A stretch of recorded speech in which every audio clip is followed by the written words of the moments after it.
Hello, everybody. My name is Joel Filderman, and welcome to the Dog Trainers Connection. I'm not a dog trainer, but these other people you see here are. We get together, we have a discussion about a topic, come up with some thoughts, some ideas, but sometimes come up with some answers, but we always have an interesting conversation. For today's topic, our Jeff Coltenback is going to introduce our topic today. So go right ahead, Jeff.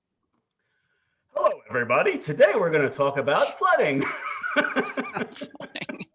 Okay.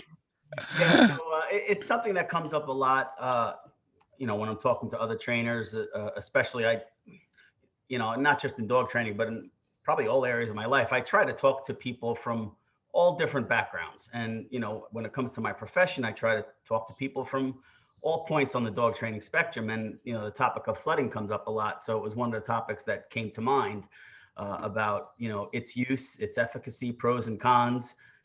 Should it be used? Should it not be used? If so, when, et cetera. So I figured it'd be a good topic of conversation for the panel to discuss. And we all have an understanding of flooding, but I'm prepared. So I am going to read the psychology definition of it. And just in case someone's watching and they never heard of flooding before. Sure. So that sounds good.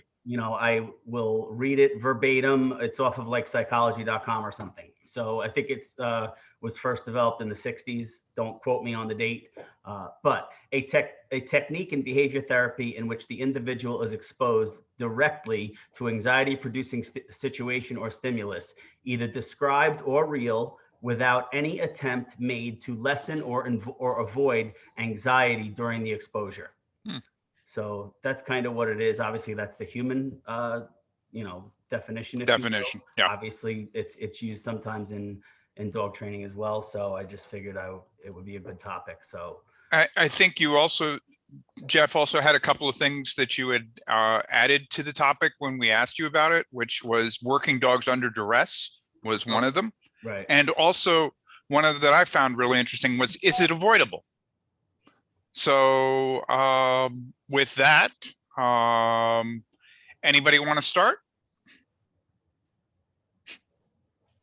Joyce? Sure. It's like dog training, Joyce. You move, it's like it's ours. You're on. I guess that's a click treat. Okay. Girl. All righty. Yeah, this is a topic that comes up a lot with clients. I mean, they'll even bring it up. They've heard of it and they're wondering if it's something they should be using for their problem. In my practice, I try to avoid it. But I'm working with a lot of very damaged dogs too. So I'm not just talking about, dogs that are learning obedience or puppies that are coming in. I think, let's go with the first question. Is it avoidable? Some yes, some no. I think there's cases where it is avoidable. And in my mind, we should be avoiding those if we're trying to teach a dog to become less anxious around those issues. I find it more effective to avoid them. But I think in life, there's going to be situations where flooding happens. And I think the first goal is to recognize that it's happening. And that's not always the case. So if you're talking about everyday, like I said, we're talking about everyday life with people, becoming aware of what it is, I think is the first step. What is flooding? And then they can be better at avoiding it because they're going to recognize their dog is experiencing it. But I'm not, I don't think there's ever 100% that it is ineffective if it's used carefully. If you have a case that you're working on and you're trying to use it, I just prefer not to, because I found it's more damaging overall than avoiding it altogether and using other methods such as desensitization and counter conditioning and the methods that I personally prefer. So it's one of those, it's in the professional field, it's one way. We of course try to avoid it. We know what the problem is. Where, at least for me in my business, I know what the problem is. It's been brought to my attention. I've assessed the dog. So we actively avoid situations that could be flooding, because we don't want the dog to experience that again and have that anxiety pop up. We want to have them approach the issue in a sub-threshold manner, so they're not feeling anxiety, or if they are, they're feeling so little that they can still perform and still accept treats, still accept direction, and then gradually move forward as the dog is feeling safer about that thing, that item, that sound, that movement, that Mm-hmm. whatever. So I think in the everyday world, for people that have their dogs, if they're, the way they need to think about it is, let's say you're walking down the street and your dog, a car goes zooming by and your dog flies to the other side of you and starts trembling uncontrollably. Right. You could very easily say, okay, that's a car, that car caused that noise that car made. So I need to avoid cars, if, or work around cars at a farther distance away, farther away from the cars. But I've heard some people say, oh, I'm just going to make my dog stay there and he'll get over it. Right. They're gonna And they'll have to deal with it. yeah, just deal with it. Right. And, I've not personally done any case studies to see what the percentage of dogs are that would get over it, because I find it kind of cruel. I just prefer not to work that way. But I think in some cases, you hear people say, oh, I did this and my dog got over it. Now he's fine with it. Again, I come back to that same thing I always say is, we know better now, we can do better. Shouldn't we do better? Should we cause our dogs stress and anxiety if we don't have to? If our dogs show us that something is stressful, anxiety producing, should we go to flooding? Because in some cases it may work when that continues to provide, cause anxiety to our dogs. Or should we use another method that we know also, and works even in my mind even better and more effectively, and it's more humane? It doesn't cause the same anxieties, it doesn't cause the same stress. I will always choose to go to the more humane side, where we're causing less stress and less anxiety with our dogs, if at all possible. And I just think that's the direction with companion animals we should be moving. And you'll always hear that from myself and all of my trainers. Sure. That we want training to become something that we're working on as a in conjunction with the dog. It's not just us against them, just because we want it. And, we want a certain behavior, we want a certain response. Getting it is not shouldn't just be the ultimate goal. How you get there, the roadmap to get there, should be. And so flooding for me is one of those topics that, it goes down back to, again, it can be used effectively, I've heard, and I'm sure it does, but I'm not willing to go there. And I've found other methods that are, in my mind, more effective and, of course, more humane and safe for the dog. Okay. And Steve, what about that? What about if it works, why not use it? Well, I guess it depends on how you feel about how the dog feels, that kind of stuff. There are those people who, if we use the traffic analogy, they're going to say, oh, the dog's afraid of cars. I'm going to walk him on the side of the highway, until he just walks, and he doesn't care about the cars. It's going to be a whole lot faster in terms of speed if the dog recovers. I mean, I sort of trained the other way, which is you don't want to practice fear and anxiety. They become good at that. And so if you're using flooding, it means that you have to put them in that situation until whatever that stimulus no longer affects the animal in a negative way. That could be a lot of trials of negativity and fear. Will it work out? I mean, maybe, or maybe the dog's just going to turn into a puddle of urine.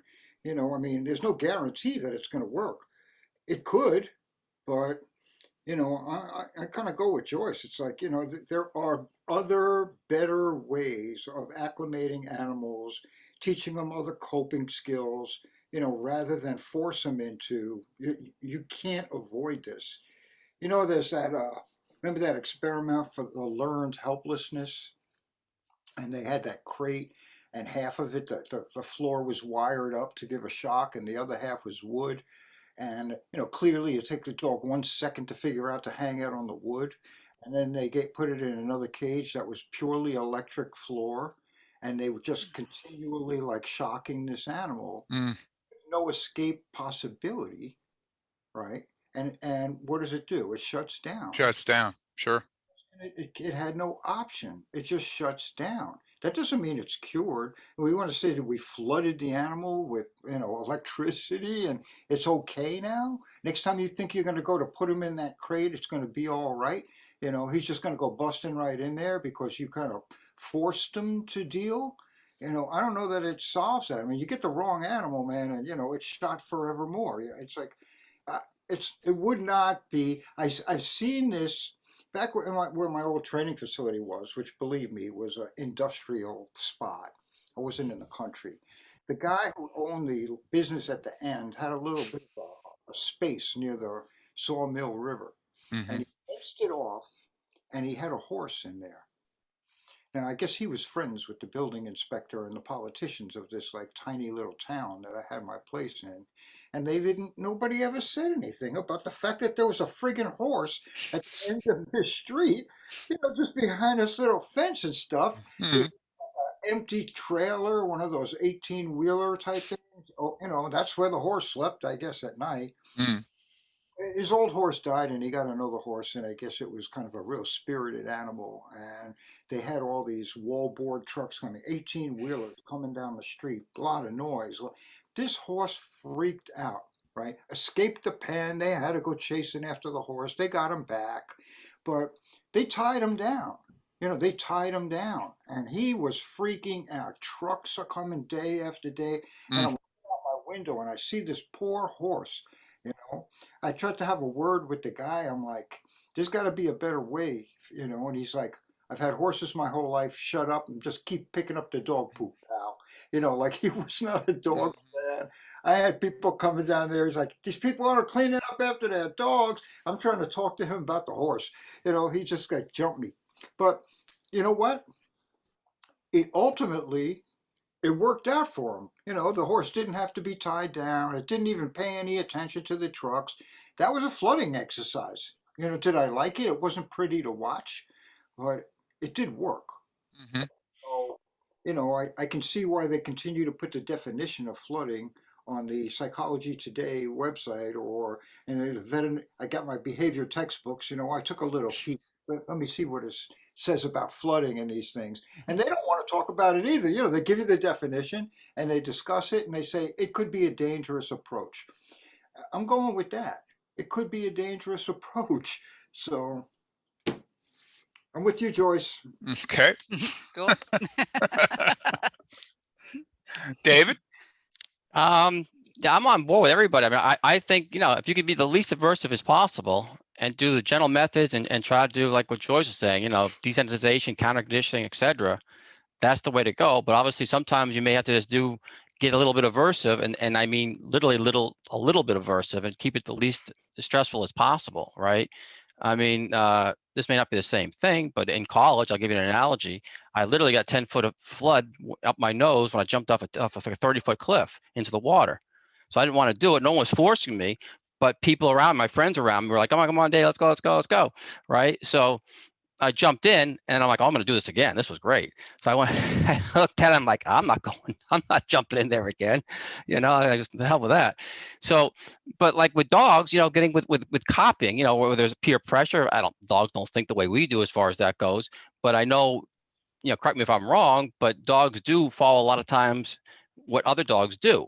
So depending upon the behavior you're trying to modify or correct, if you have other dogs, you see that other dogs are there doing something, let's say going down the stairs, and the other dog doesn't want to go down the stairs, but that dog doesn't want to go down the stairs, sees other dogs going down the stairs, they think, hey, maybe it's not so bad, right? So, so I think finding other solutions to doing these things, or maybe there's somebody there, other dogs that are there that's stressing that dog. So you have to get those out of that picture, or change the environment, go down the stairs in a different environment.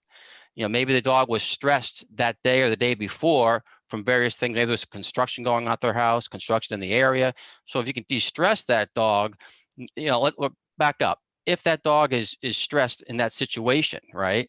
And you have that threshold, you're beyond that threshold. Okay, now you back up and you de-stress that dog, nothing to do with training, but just to, calming aids, whatever it might be, and you put that same dog in that same situation, well, now the dog will work for you. Might be a little difficult, but now maybe it's sub-threshold, what have you.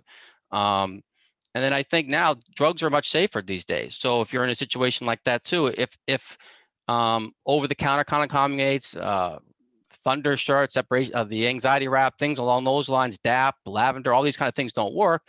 Maybe the pharmaceuticals is a way to do that temporarily to get that dog over that hump. Unfortunately, a lot of clients are, it's tough to get those clients on board with that.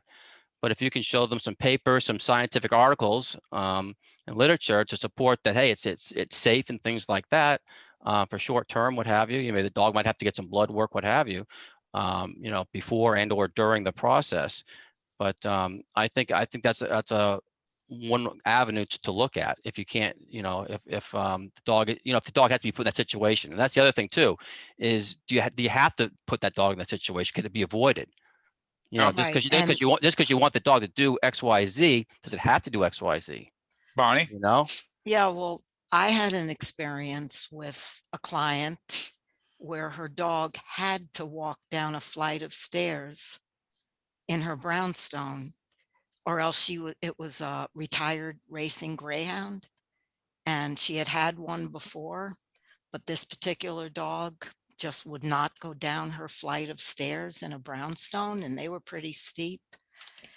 And she said to me, I got to get this dog to the park and back. I can't. She was a little woman.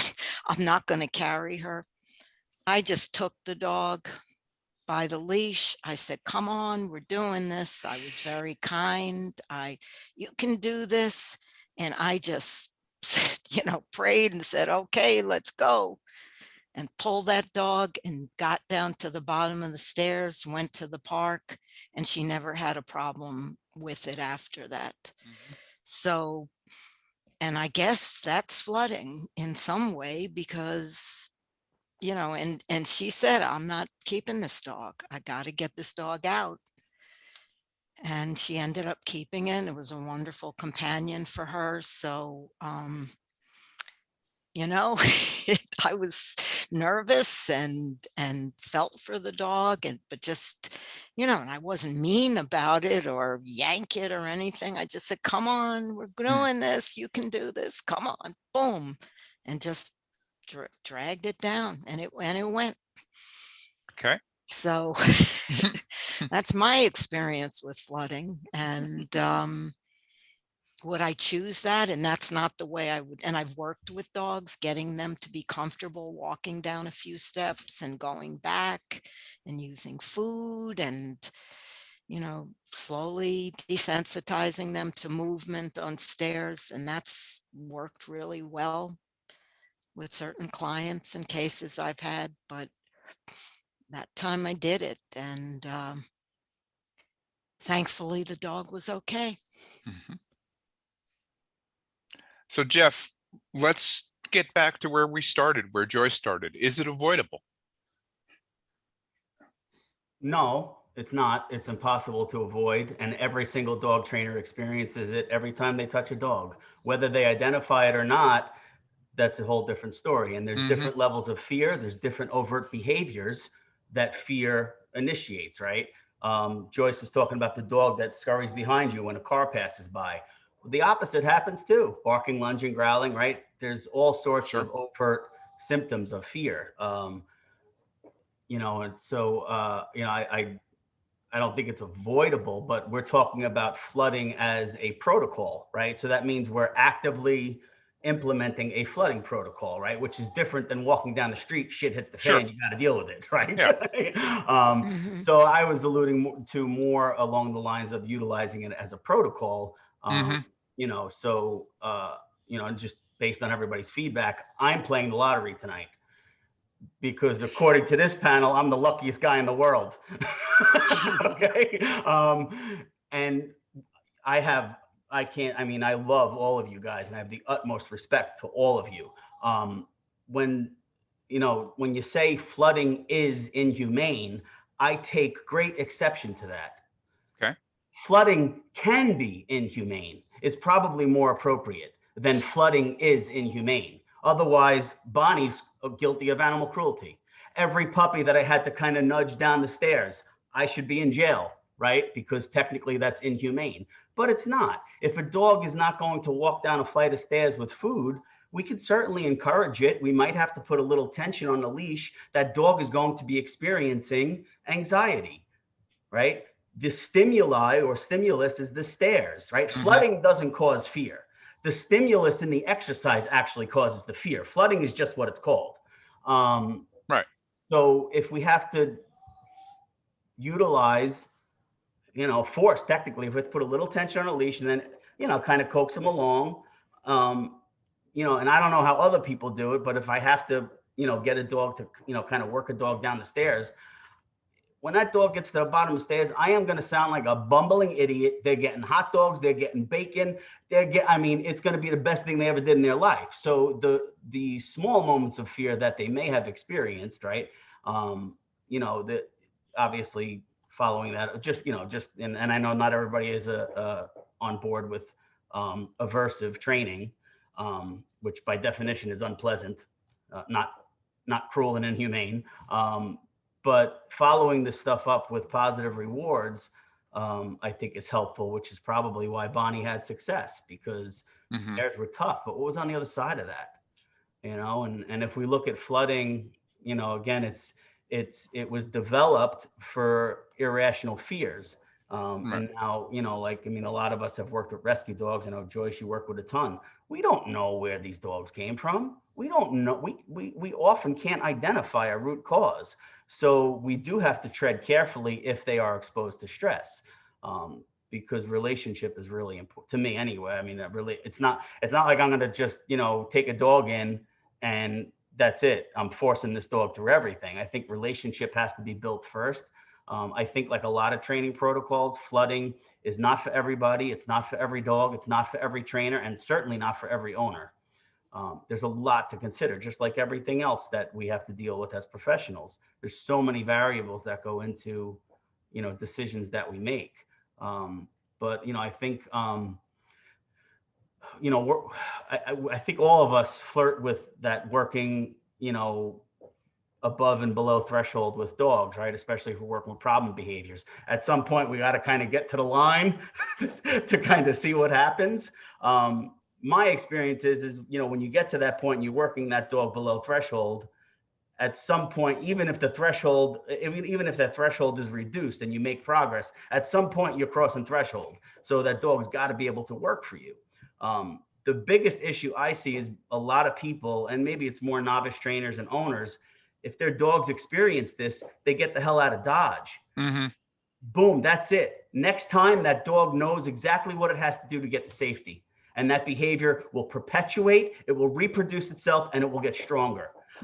If I am experienced where that dog crosses threshold, whether I did it or, external variables out of my control did it, I am literally, right away, I'm like, okay, this dog is flooding. My next step, do nothing. I'm not yanking and cranking. I'm not throwing hot dogs at the dog. I'm doing nothing. I'm observing. I'm watching the dog. I'm seeing what they do. The problem is that they're on leash a lot of times, so that adds a level of anxiety as well. Sure.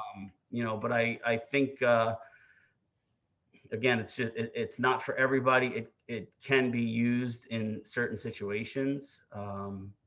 I brought this up because I see a lot of people exposing dogs to situations that they probably shouldn't be exposing them to, and then implementing a flooding protocol, as opposed to exposing them to real life situations that really the dog has to be able to perform in.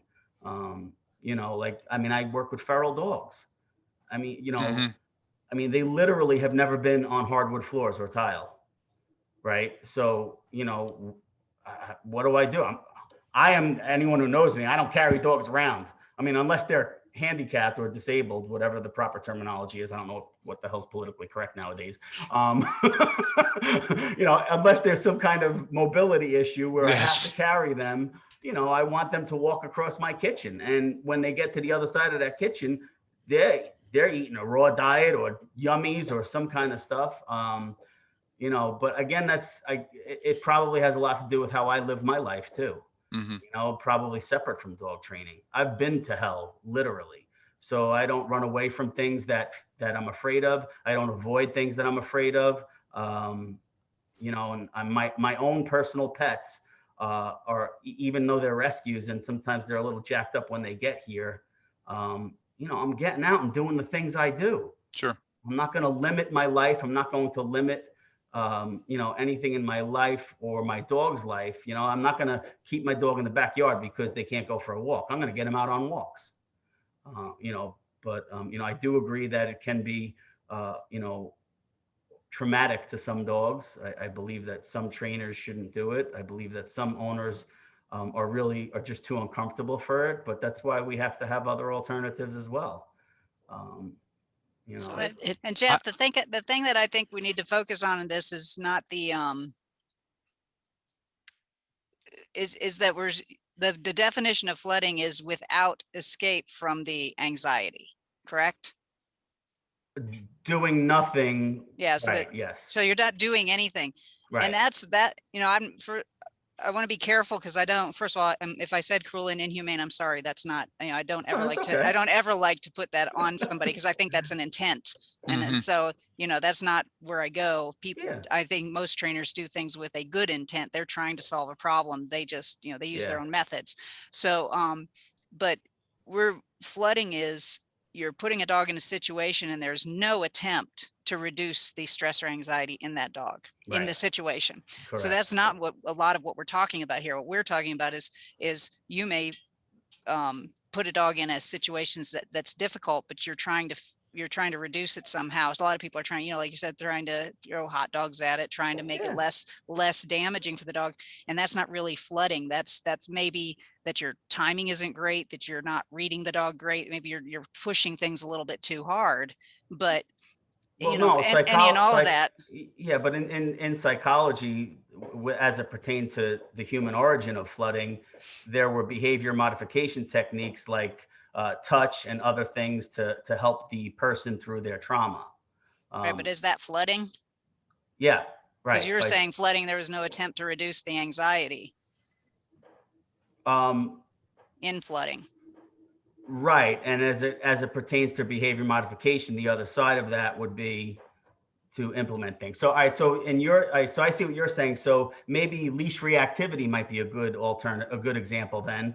Whereas when a dog is leash reactive and starts going ape shit, I immediately stop the person that's causing the anxiety in the dog. Mm-hmm. Mm-hmm. And I wait because I know that the chemical reaction in the dog, whether it's adrenaline or whatever, has a time limit. Right.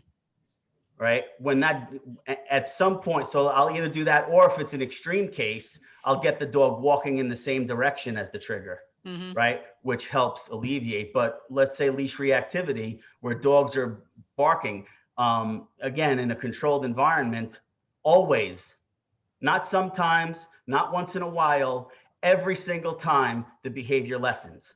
Mm-hmm. Right. But the problem is it's number one, it depends on the dog. You can't put dogs in that situation sometimes. Right. Mm-hmm. Right. But chemical change has a time limit. Mm-hmm. Fear has a time limit. And that's what leads to extinction.